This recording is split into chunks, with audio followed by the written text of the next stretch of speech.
December 1513, Niccolo Machiavelli sat in a rented farmhouse outside Florence, politically destroyed, professionally exiled, and financially ruined.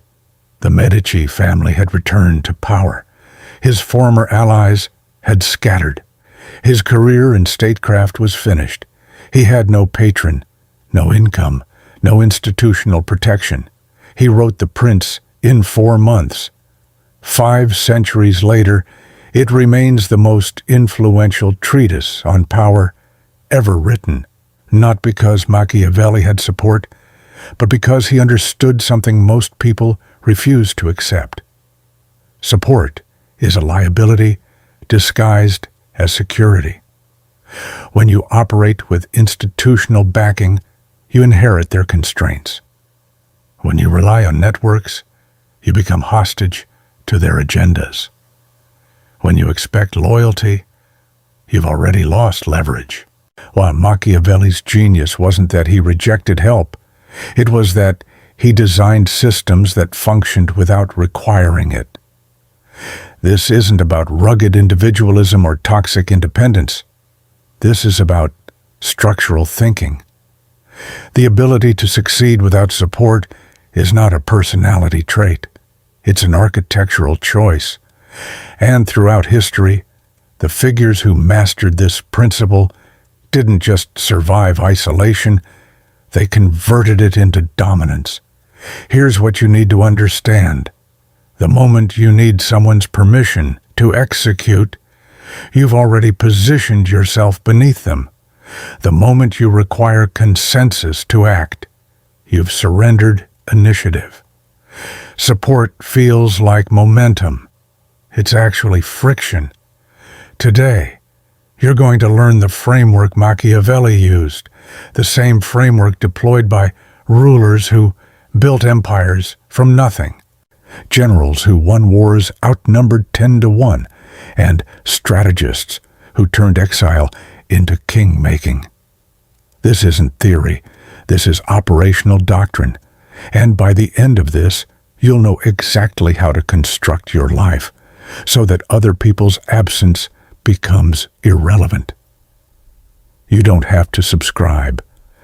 But if what we talked about today landed differently, if something shifted in how you see your own path, then maybe you'll want to hear where this goes next. Because this conversation, it's not finished. Let's begin. Phase 1. The framework. 7 doctrines of autonomous power. These are not motivational principles. These are structural laws extracted from historical case studies where isolation was weaponized into authority. Each doctrine includes the psychological mechanism, the historical proof, the modern application, and the behavioral protocol. 1. Eliminate dependency architecture. Humans build invisible infrastructures of dependency. Emotional validation, financial certainty, social approval, procedural permission. These infrastructures feel like stability. They're actually control systems. The more people you need to function, the more veto points exist between you and execution.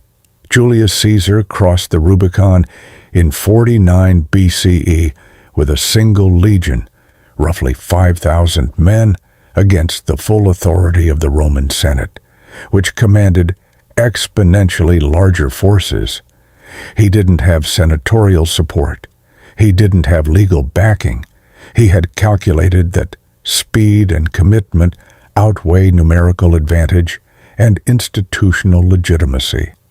Caesar understood dependency architecture. If he'd waited for Senate approval, he'd have been recalled and prosecuted.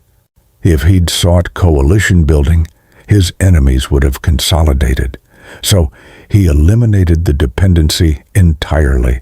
He made the decision irreversible and forced Rome to react to him, not the other way around. Within 4 years, he controlled the Republic. In your career, every time you say, "I need to run this by my manager," you've installed a veto point. Every time you wait for team consensus before acting, you've outsourced your agency. Every time you defer a decision because you lack support, you've just told the system that you're a subordinate actor, not a principal one. This doesn't mean act recklessly.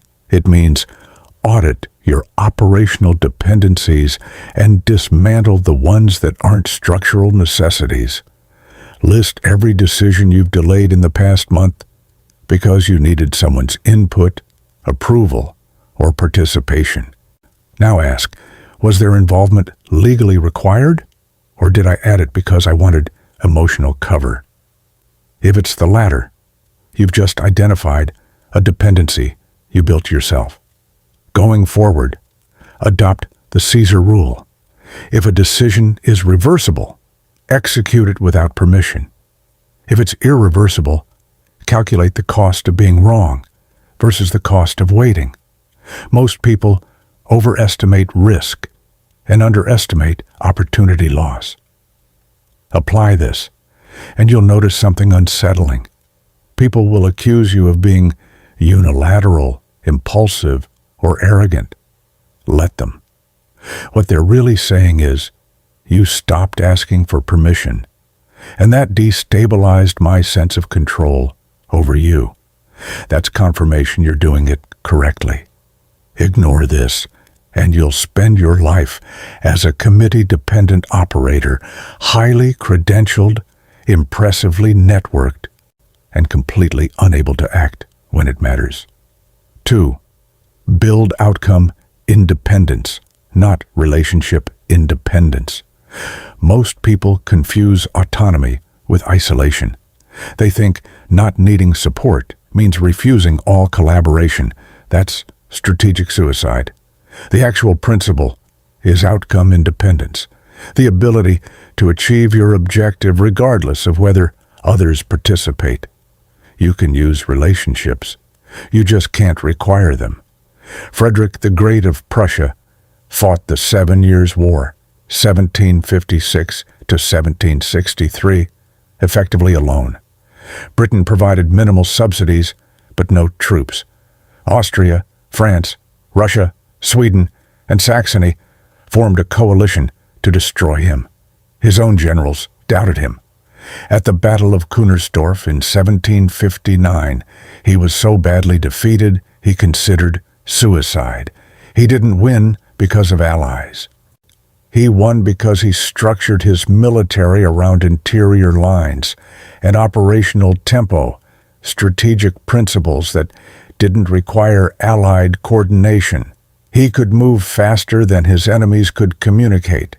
He could concentrate force at decisive points while they waited for consensus among coalition partners. Prussia survived because Frederick built a system that didn't collapse when support evaporated.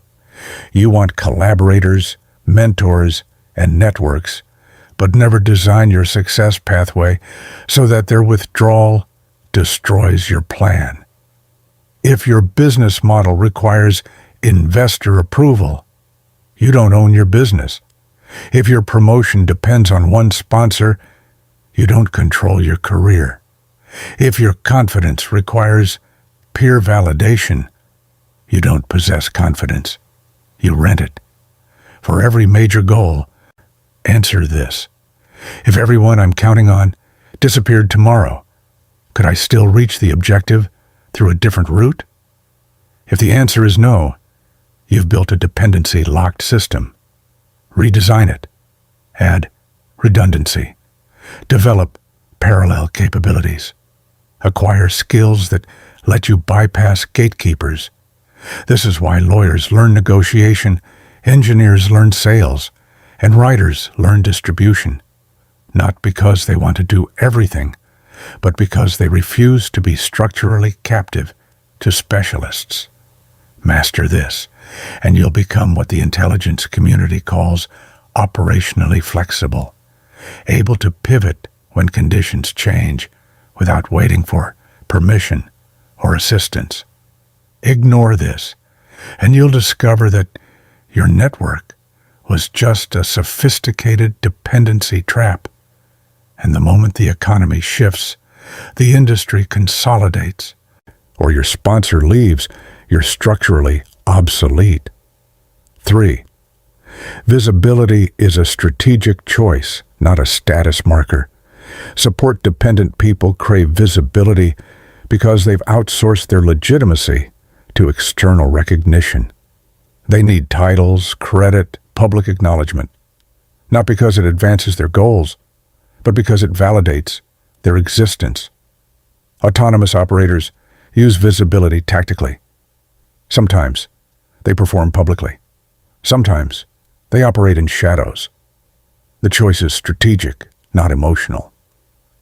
Thomas Cromwell, chief minister to Henry VIII, orchestrated the English Reformation, the dissolution of the monasteries, the break with Rome, the restructuring of the English Church. It was the most consequential political transformation in English history. Cromwell didn't campaign for credit.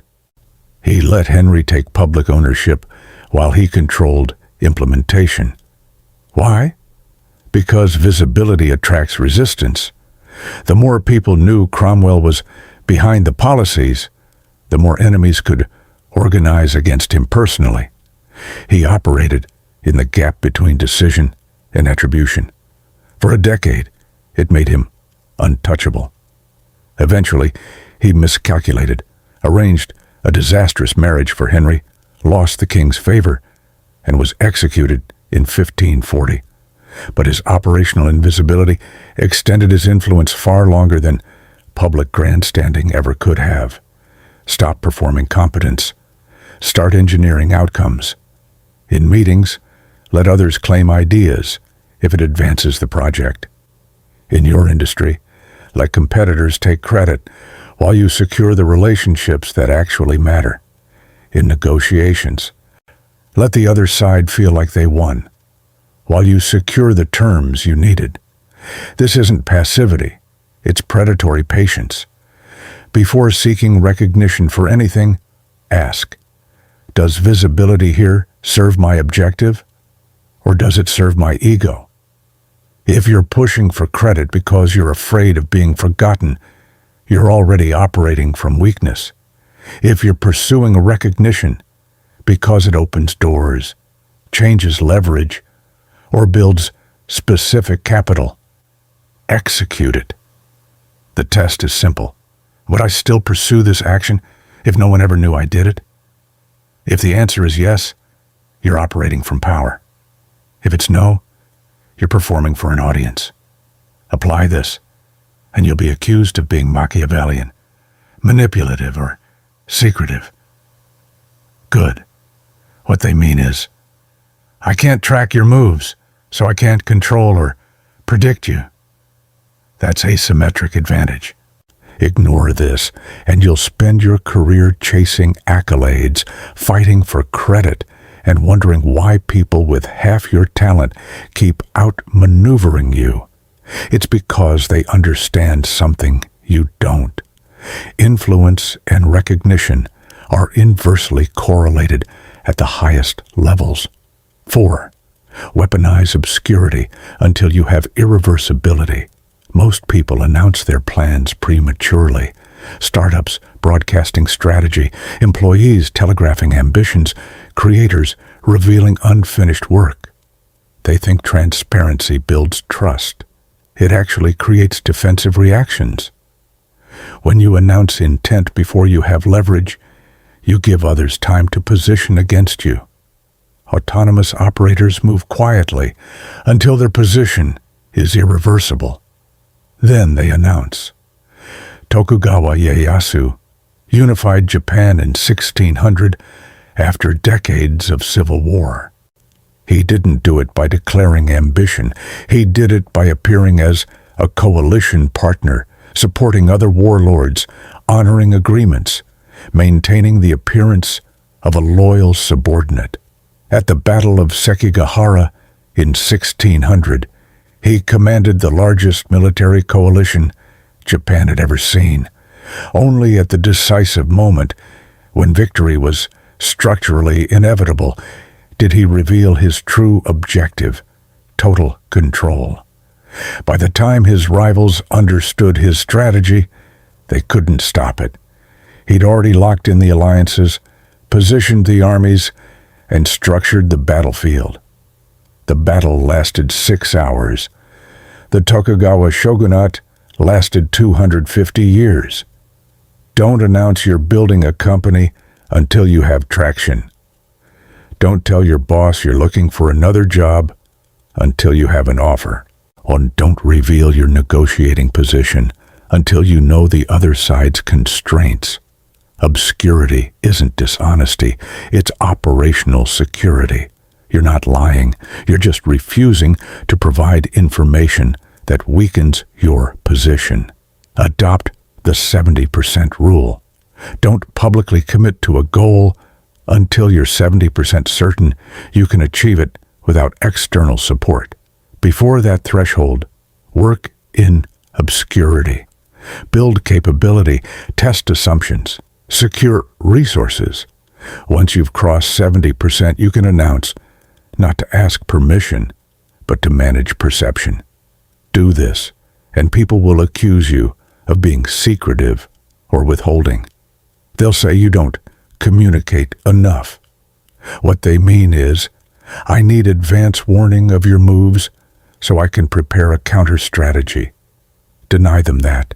Ignore this, and you'll keep announcing plans that get blocked, on ideas that get stolen, and ambitions that get preempted by people who moved faster because you told them exactly what you were doing. 5. Cultivate alternatives, not loyalists. People who need support. Collect loyalists. Employees who agree. Friends who validate. Partners who defer. It feels like solidarity.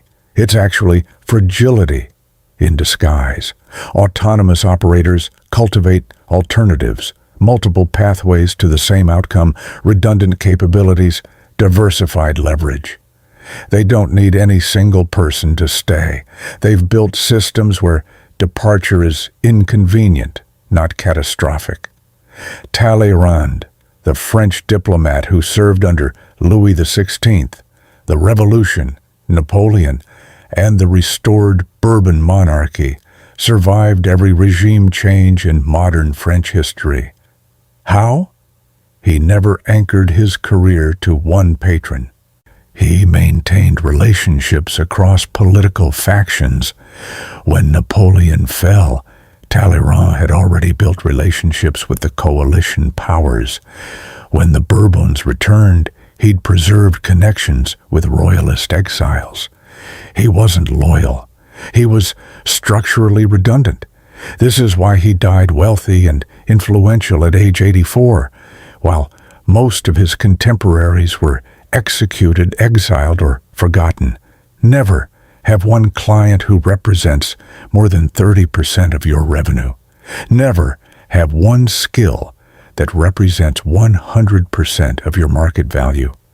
Never have one relationship that represents your entire social capital. This isn't paranoia.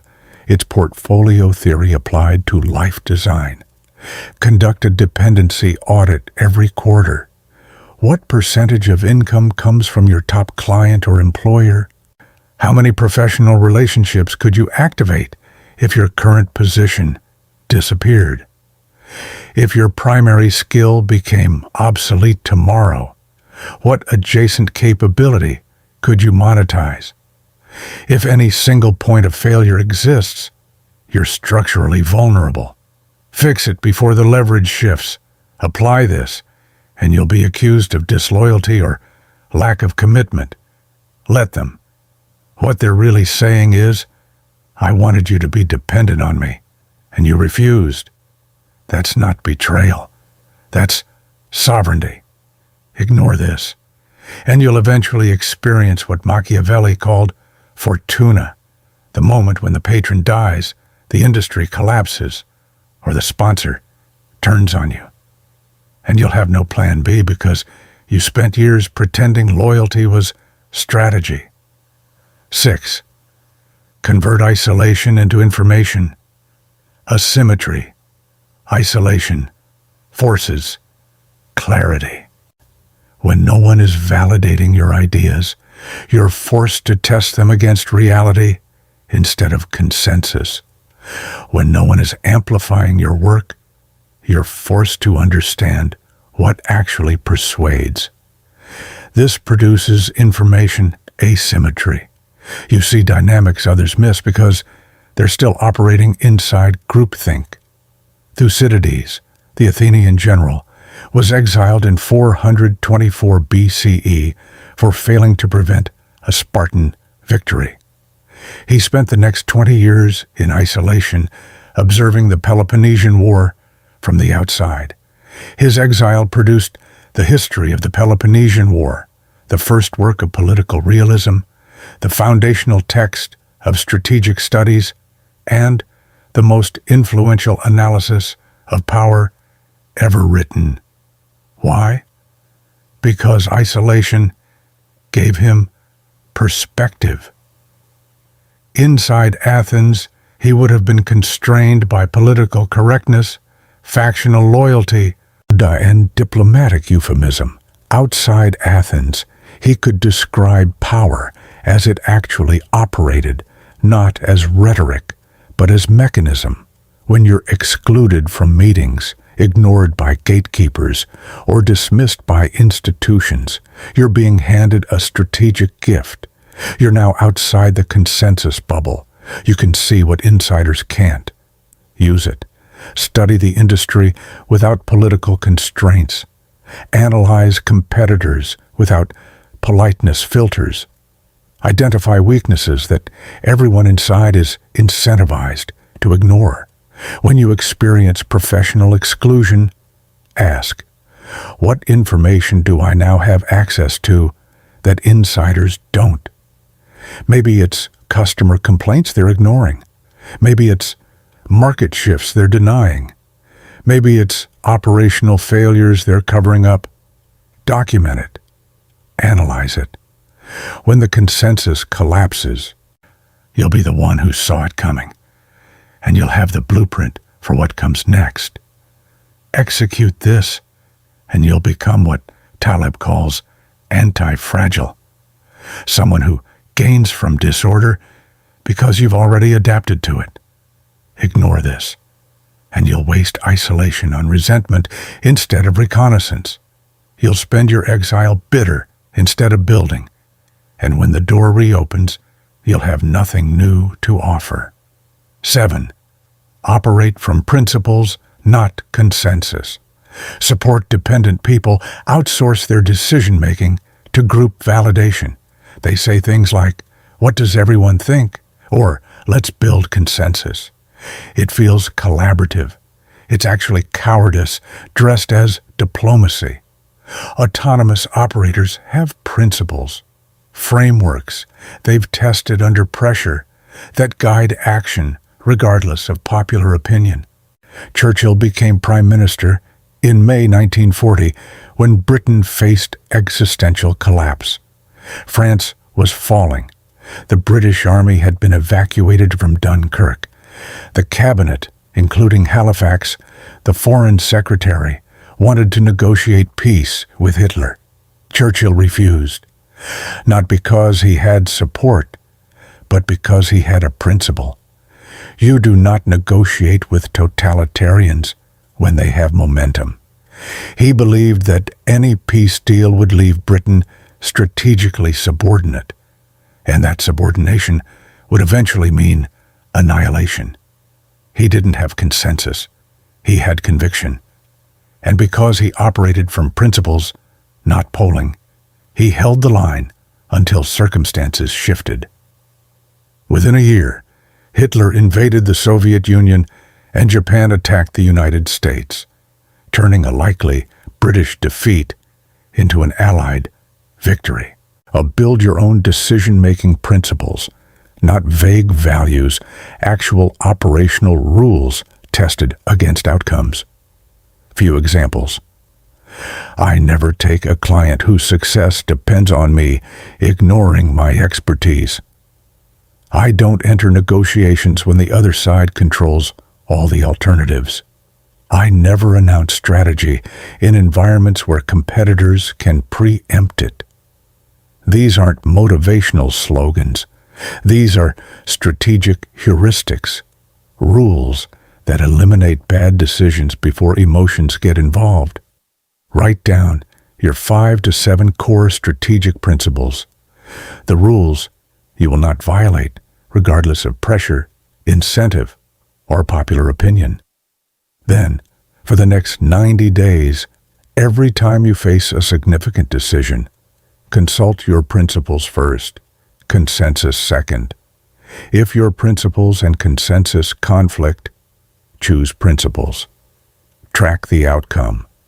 You'll quickly learn whether your principles are calibrated to reality or wishful thinking. Do this, and you'll be accused of being stubborn, inflexible, or dogmatic. Ignore it. What they mean is, you didn't defer to my opinion, and that offended me. That's their problem, not yours. Ignore this, and you'll become a consensus-chasing operator, someone who makes decisions by committee, avoids offense at all costs, and never develops a coherent strategic identity. You'll be well-liked and completely forgettable. Phase 2, the inner work, the psychology of autonomous execution. Now we address the hardest part, not the strategy, but the psychology. Because here's the truth. Most people don't fail to succeed without support because they lack technique. They fail because they can't tolerate the emotional cost. Operating without support means no external validation when you're uncertain, no emotional cover when you make mistakes, no one to blame when outcomes go wrong, no guarantee that effort converts to recognition. This is why Machiavelli's framework is so rare, not because it's complicated, but because it requires emotional infrastructure most people never build. 1. Decoupling self-worth from external validation.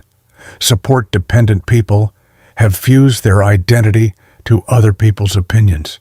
When they're praised, they feel capable. When they're criticized, they feel worthless. This makes them psychologically hostage to every interaction. Autonomous operators have internal scorecards, objective metrics they use to evaluate performance independent of social feedback. After every significant action, now ask yourself 2 questions. Did I execute according to my standards? Did the outcome match my prediction? If yes to both, the action was successful, regardless of whether anyone noticed or approved. If no to either, analyze the gap and adjust. But never let other people's reactions determine whether you executed well. This is what Stoics called proairesis, the ability to separate your choices from outcomes you don't control. 2. Reframing solitude as strategic advantage. Most people experience isolation as punishment. They interpret lack of support as evidence of inadequacy. Autonomous operators reframe it.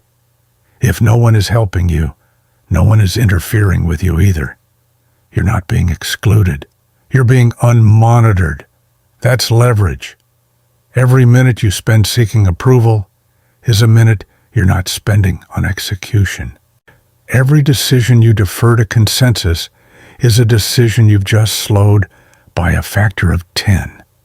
When you feel the pull towards seeking validation, stop and ask, what could I build in the time I'd spend convincing others to support me? Usually, the answer is, I could just build the thing instead of pitching it. That's the trade-off. Support costs time. Autonomy costs comfort. Choose deliberately. 3. Developing outcome attachment, not process attachment. Support-dependent people fall in love with their plan. They've invested social capital explaining it, emotional energy defending it, and identity claiming it. So when the plan fails, they collapse. Autonomous operators are attached to the outcome, not the method. If Plan A doesn't work, they move to Plan B without grief. They're not married to the strategy. They're committed to the result. Wise, for every goal, generate 3 independent pathways to achieve it. Don't pick one and hope. Identify which path has the highest probability given current conditions, and stay ready to pivot the moment conditions change. This is what military strategists call operational flexibility, the ability to change methods without changing mission. Phase 3, the protocol, 30-day implementation system. You now have the doctrine. You understand the psychology. Here's how you operationalize it over the next 30 days. Week 1, dependency, audit. Document every area of your life where you currently require someone else's cooperation, approval, or participation to achieve your goals. Financial, income sources, investment dependencies, professional, decision-making authorities, approval chains. Social, validation sources, identity anchors, operational, skills you lack, tools you don't own. By the end of week 1, you should have a written map of your dependency architecture. This is your vulnerability profile. Week 2, redundancy build. For your top 3 dependencies, design alternative pathways that reduce or eliminate the dependency. Few examples. If 80% of income comes from one client, identify 2 potential alternatives and initiate outreach. If career progression depends on one sponsor, build relationships with 3 other senior figures. If your business model requires investor capital, explore revenue models that don't. You don't have to execute all alternatives. You just need to develop them so they're available when needed. By the end of week 2, you've engineered redundancy into your highest risk dependencies. Week 3, principle codification. Write your strategic principles, 5 to 7 rules you will not violate regardless of external pressure. Test them by reviewing past decisions. Would following these principles have prevented your worst mistakes? Would they have cost you opportunities you're glad you took? If a principle fails both tests, revise it. By the end of week 3, you have a decision-making framework that operates independently of consensus. Week 4, execution without permission. Identify one decision you've been deferring because you're waiting for support, approval, or validation. Execute it this week without consulting anyone whose input isn't legally required. Document. 1. What happened? 2. How people reacted. 3. Whether the outcome matched your prediction. By the end of week 4, you've practiced autonomous execution and collected data on whether your hesitation was justified or self-imposed. Phase 4, the warning and the call. Let's be direct about what this framework costs. Operating without support is not glamorous. It's lonely. It's uncertain. It means you'll make decisions without knowing if they're correct. It means you'll face criticism without institutional protection. It means you'll succeed or fail entirely on your own judgment. And there's no one to blame but yourself. Most people will choose dependency over autonomy because dependency is comfortable. You get to defer hard choices. You get to share blame. You get to feel like part of something larger. That's fine. Most people should remain support-dependent. It's the natural state of hierarchical systems. But if you're still here, if you've read this far, you're not most people. You've recognized something most people spend their lives avoiding. The system is not designed to support your ambitions. It's designed to contain them. Every time you wait for approval, you're reinforcing the hierarchy that keeps you subordinate. Every time you seek consensus, you're outsourcing agency to people who don't share your goals. Every time you complain about lack of support, you're announcing that you've structured your life to require someone else's permission to act. Machiavelli understood this. That's why he wrote The Prince in Exile, not as theory, but as manual. He wasn't describing how power should work. He was documenting how it does work. And here's what he knew. The people who succeed without support aren't more talented. They're just more structurally independent. They've eliminated dependencies others didn't know they had.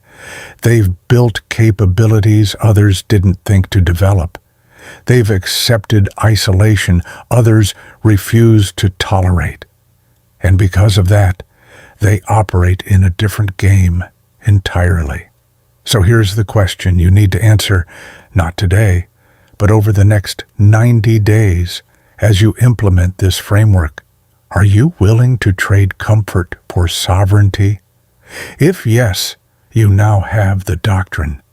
The question is whether you'll apply it, or whether you'll keep this knowledge as interesting theory while continuing to operate inside dependency structures. Because here's the final lesson. Knowing this framework and not applying it is worse than never learning it at all. Ignorance is forgivable. Cowardice isn't. Machiavelli wrote The Prince with no support or no audience and no guarantee it would ever be read. It became the most influential political text in history. You have tools he didn't. You have access he couldn't imagine. You have opportunities he would have killed for. The only question left is, what will you do with them when no one is watching? That's the test. And the answer will determine everything.